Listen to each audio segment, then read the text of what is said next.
Hey, I'm Holly. I'm from SAE University College. We're here at the Queensland Music Awards where our students are prepping for the big event tonight. Let's go see what they're working on.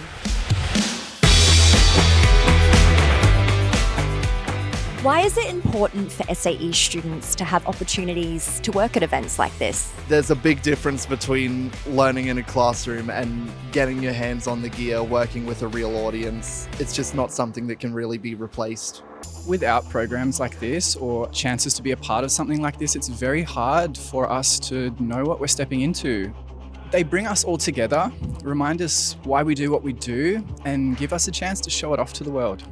What does success look like for a student at this event? Success, I think, is being able to take the opportunity with both hands, being able to really apply what they've learned throughout their time with SAE and make connections within industry. Developing experience and acquiring contacts happens at events right here in real time.